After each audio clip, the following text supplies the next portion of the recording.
Guys, thanks a lot for being here today, and as well, Veo is a big part of this Social Football Summit, so it's a pleasure to be here with you.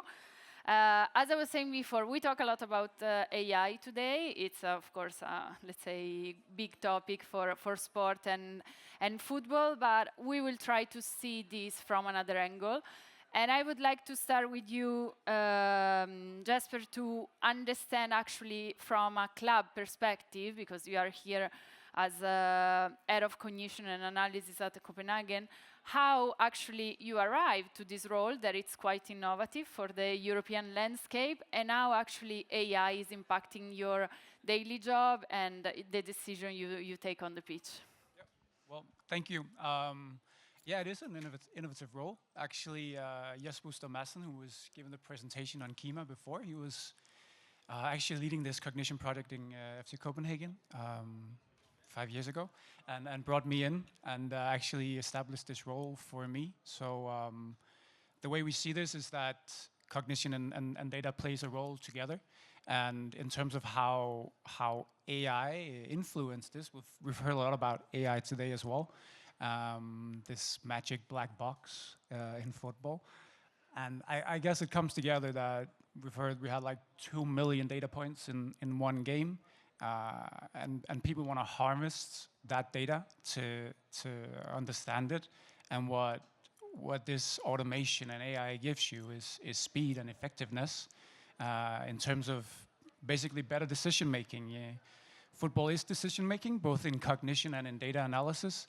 And you want to have the best odds, the highest chance of making the best decision, whether it comes to cognition on the football pitch for the player, or off the pitch in terms of scouting and recruitment, or video feedback, or education of coaches and players as well. Nice. And I go to you, Riccardo, because like you are playing as a Veo technology a key role on this transition on AI. I know that Copenhagen has been supporting Veo since the very beginning, so it's super cool to have you both here. How do you see from the technology perspective your support on, let's say, moving to more and more to AI? Well, hello, everyone, first of all. From Veo's perspective, I think that the key message is that our mission is to make sports technology accessible to anyone. So we work with big clubs like FCK, but then again Veo works with across all levels of football. So from kids, grassroots football, to semi-professionals, and then to the professionals. Obviously, the way Veo is used changes across the levels. I'm sure for Copenhagen, for example, Veo is part of a bigger ecosystem, right? So you have a lot of tools. But then for grassroots clubs, Veo is the only tool they have, and the only one in most cases which is also accessible for clubs. So it all started back 10 years ago as a pure automatic AI recording tool, so that follows the game automatically, so that makes it possible to just record games without the use of any cameraman or an actual proper camera operator, which most grassroots clubs cannot afford, basically.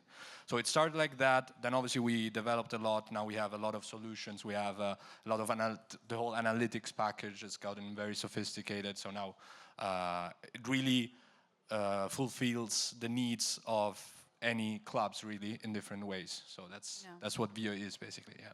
Yeah, I mean, when we had our chat before this panel, I was really impressed by the way you were talking about Veo and about how you want to democratize, no?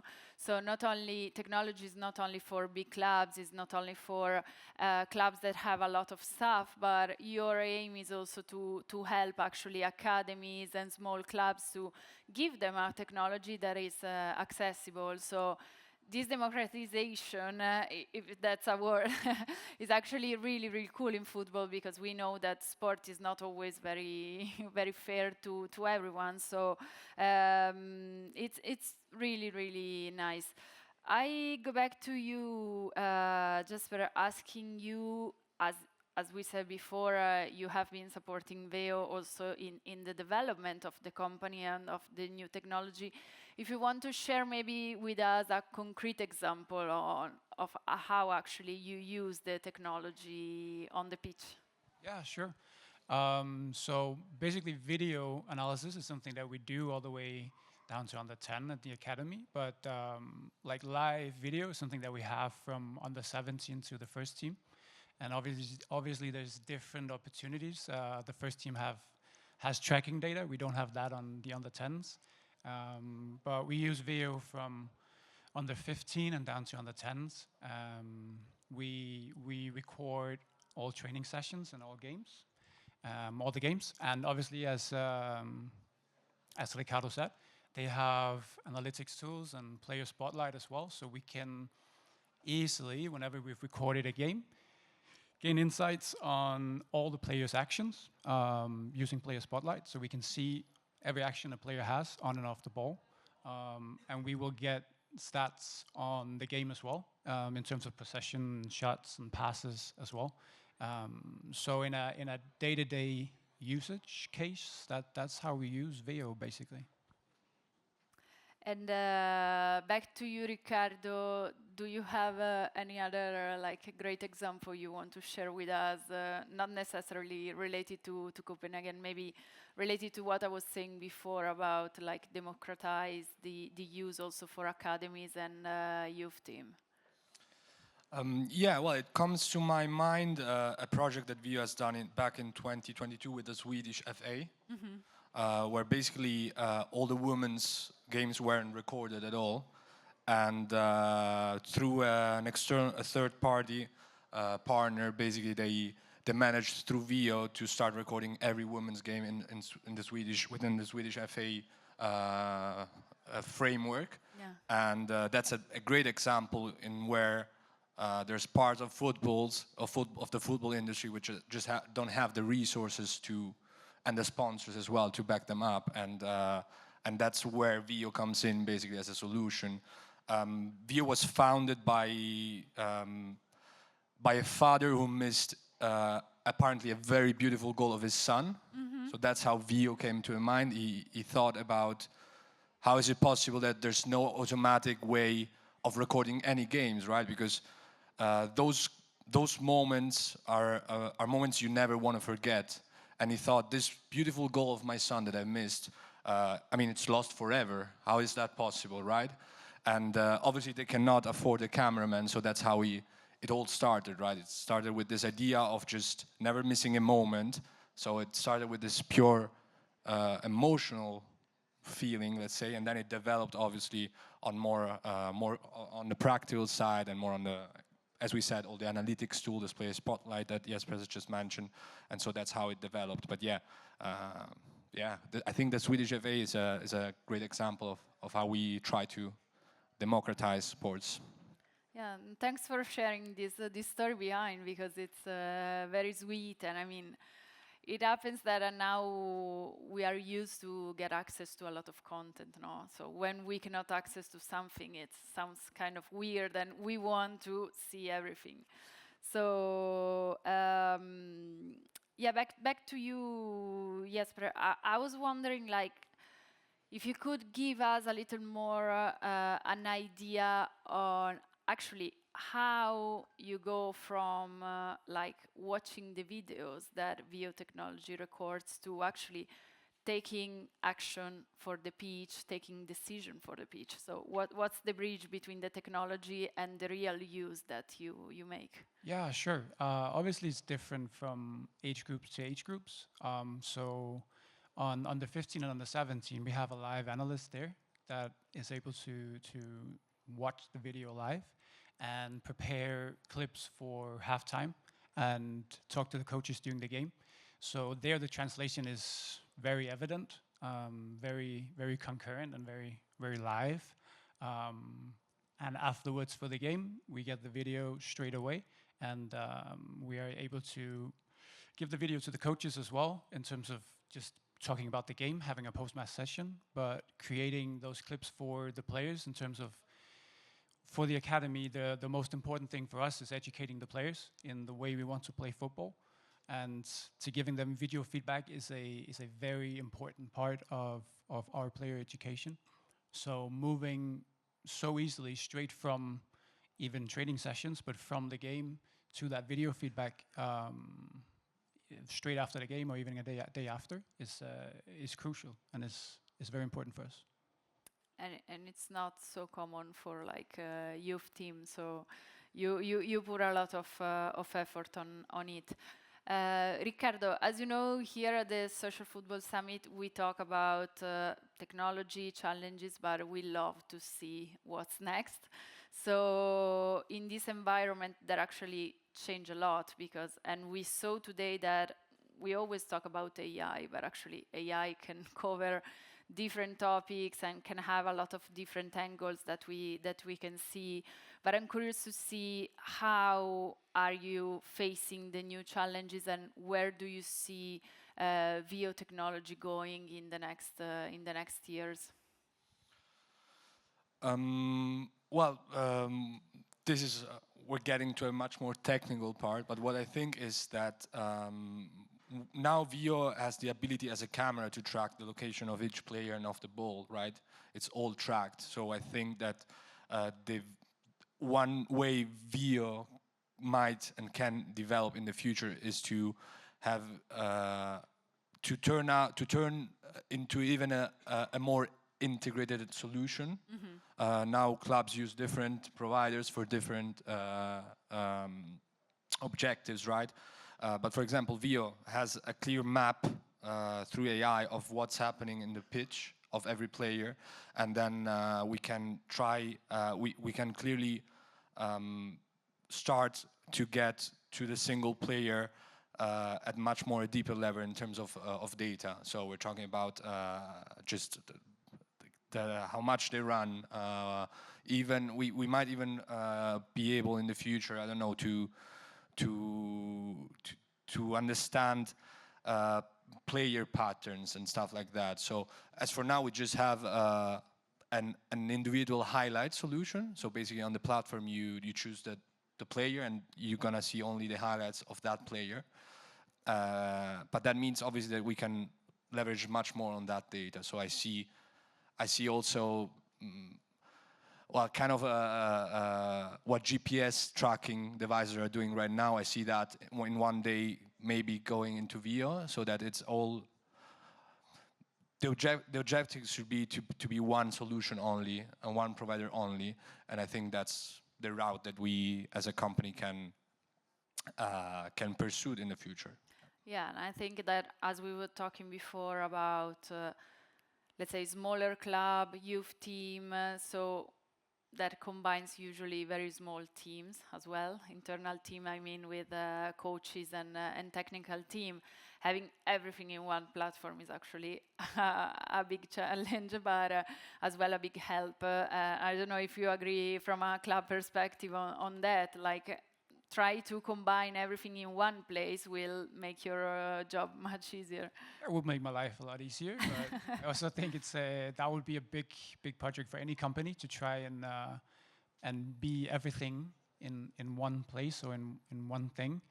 But building a computer vision model in terms of tracking data, that would, speaking about AI, that would be a good solution for VO, definitely.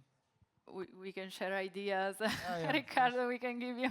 We've been doing that for 10 years, so. Yeah, they've been testing our products since 10 years, Copenhagen. So we're very grateful for that, obviously. Yeah, that's why it was so important to have you both together in this panel. So yeah, staying on a club perspective, I guess that you have been developing this product together with VO, and you needed actually a lot of trust from your team as well. So it's also a matter of creating connection with the right company that can provide you the right support. Yeah, for sure. I mean, trust is one thing, but collaboration is another. In terms of listening to what we might think could be nice and good to develop. Obviously, that confidence and that Veo can deliver what we want and what we needed is important. And obviously, it's a Danish company located in Copenhagen as well, so that helps. We're not far from each other. But sure, that trust in having any technology actually deliver what it says it does, what it will be delivering is important, because that will also help my job with my analysts. If I give them a camera and say, now this camera will track the ball, then it actually does that.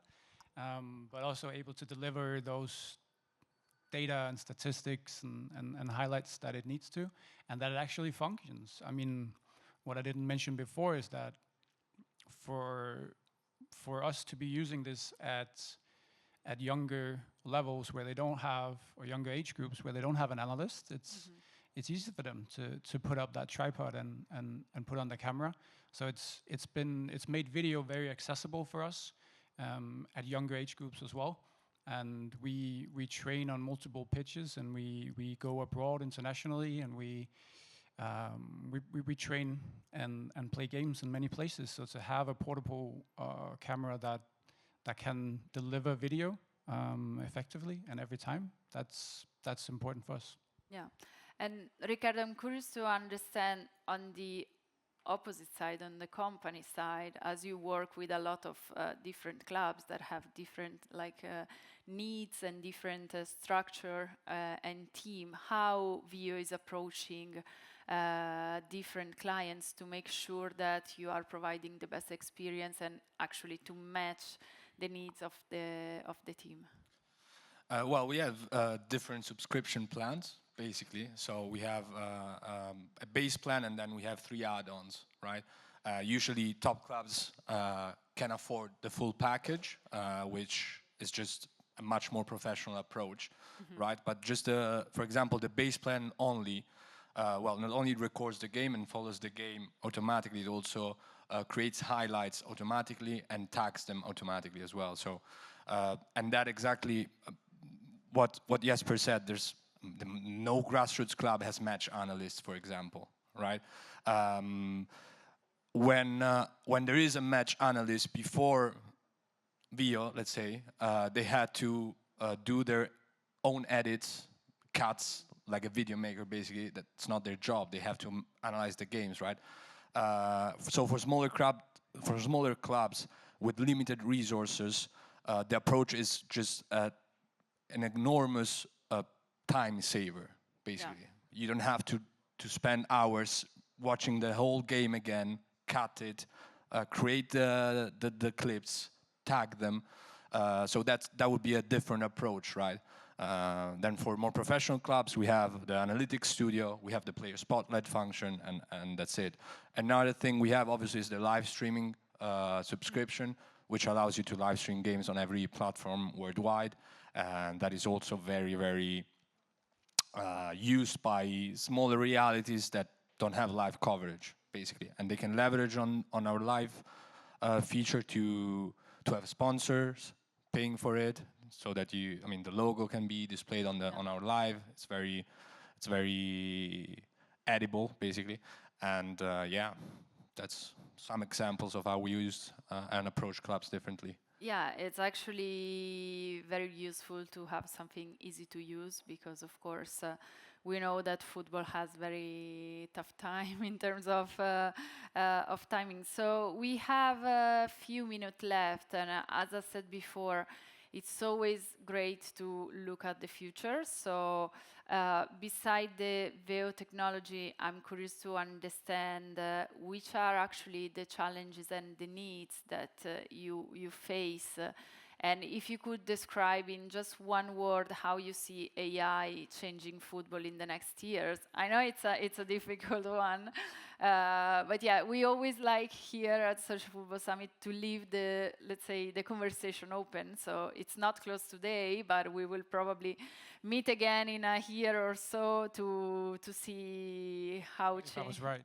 Yeah, I saw this one before we went on, and in one word, it's difficult. I think, as I mentioned in the beginning, you want the best, to have the best odds to make the best decisions, and I think that's what data modeling and AI has given a lot of clubs, and you've seen Brentford and Brighton taking advantage of this in terms of scouting and recruitment, and probably also the way they play football. And I think we've seen that edge now, and I think the way data modeling and AI is going to move is more in terms of unifying and democratizing the way of working with this big data that is now current in football. So I think that's probably going to be the change we see in terms of data and AI, that it's going to be more unified and democratized, and more clubs is going to look into this, because there's not that many niches left to look at. I saw a paper the other day on how to defend long throw-ins, and they built a model on this. So there's not that many corners left to look at in terms of data, AI and data modeling. So I think democratizing and unifying in more clubs is going to be what we see. Yeah, I mean, you are a great example, so hopefully the audience will follow your path. And same question for you, Riccardo, like looking ahead, where do you want to go with AI? I might sound a bit repetitive, but you asked for Jesper for one word. For me, the word should be accessibility, but just because, like any other field, we're now realizing that AI is getting integrated to our daily lives. Yeah. Everyone is using AI in some sort of way nowadays, right? And I think that's the same with football and sports technology in particular. I think that it's just inevitable. It's just, it's happening. It's gonna happen, and it's gonna be more and more accessible in the future, I believe. Yeah. That's how I see it. Yeah. And probably the challenge for you as a technology company will be like to stay on the path of something that changes every day, basically. So we always have new features, we always have new technology coming. So yeah, I hope that in a year time we will sit here together and see if your let's say your prediction were right. Before closing and finish this first day of Social Football Summit, I just wanted to remind that they can find you in the main hall with your booth. Yeah. So if you have any other curiosity, any other topic you want to develop with Riccardo, you can meet them in the main hall today and tomorrow.